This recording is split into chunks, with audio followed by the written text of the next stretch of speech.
my name is Vance Stallings. I'm an attorney with the law firm of Sims Showers. We serve our clients from offices in Baltimore, the Washington metro area, and the Hampton Roads, Virginia area. Glad to be with you today. We're going to talk briefly about the 2021 estate planning landscape, where we stand, what changes are out there, and what that might mean to you. As you know, 2020 was quite a year, and 2021 we hope is going to be a better one, but there's a lot of change, a lot of things that are different in 2021 than 2020. And there are a potential for a lot of changes that we don't yet know exactly what are going to look like. And a lot of those especially apply to estate planning. So as you know, we've just come off of a presidential election. It was an interesting presidential election, to say the least.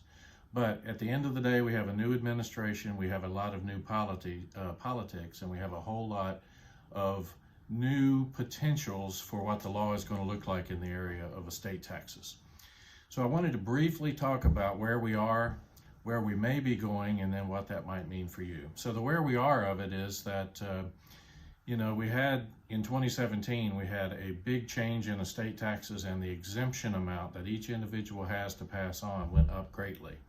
So currently in 2021, that number that each of you can pass on is $11.7 million. So a couple can gather together and actually pass on $23.4 million if they do proper planning in regard to their estate. That's a lot of money, and obviously most people, their estate falls within that footprint, and they don't have to worry about paying estate taxes.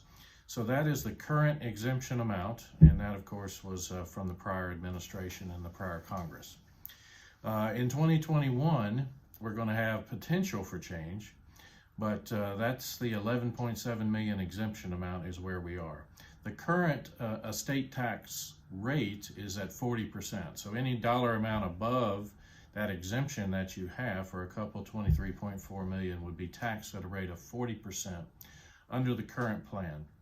We also have the $15,000 annual giving allowance, and that is unchanged from 2020 to 2021. So you can still give $15,000 each of you, if you're a married couple, or individually, $15,000 to anyone that you choose. And so that amount remains unchanged as we go forward.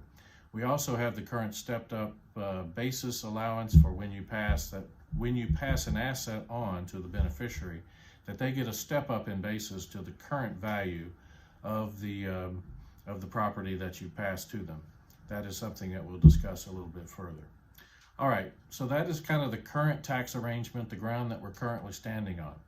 As we then move on to what might be in the future, we have to look to promises made, political promises, and what was the agenda that was shared with the American people as the Biden campaign, now the Biden presidency, unfolded. What were the promises that they made, and what might we see coming to fruition in the not too distant future?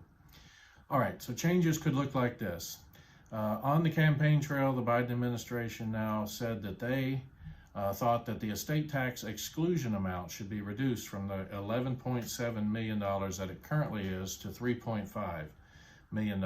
So that's $8.2 million, if I'm not mistaken, would be the difference in the exemption amount. So that would bring that way down and would make a lot of estates that are not currently susceptible to having to even consider paying estate taxes to have to consider doing so.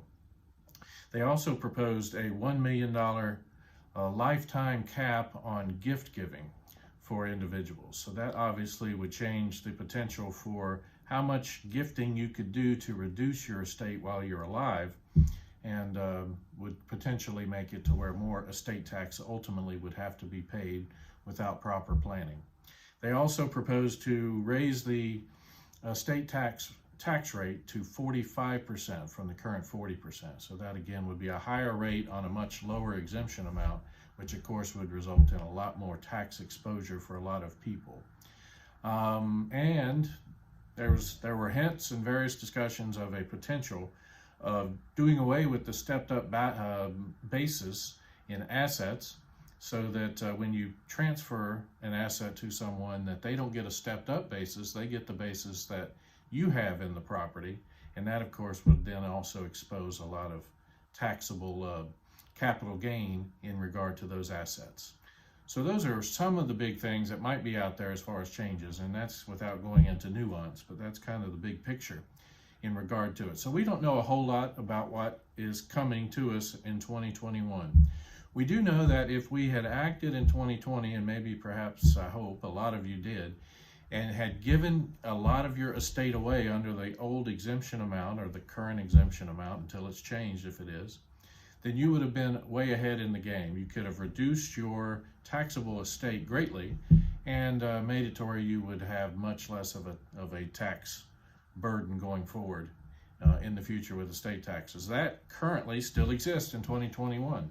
So we don't know what's going to happen this year exactly, but under the current rules, gift giving, even if it goes well beyond the $15,000 that you have to exempt as gifts, would still make a whole lot of sense, since you would be doing so under the plan that has the much higher exemption amounts.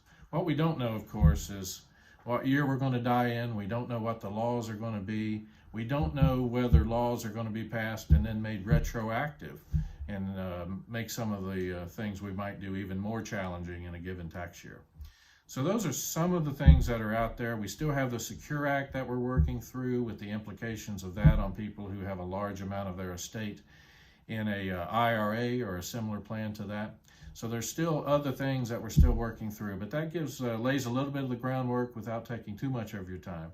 I hope you find that helpful, and I look forward to sharing with you in coming days and weeks additional information as we look to work together to handle the estate tax world and to make sure that your legacy is what you want it to be, and that your estate avoids taxes that it doesn't have to pay and passes on as much as possible to the beneficiaries and recipients that you hold dear. All right, thanks so much.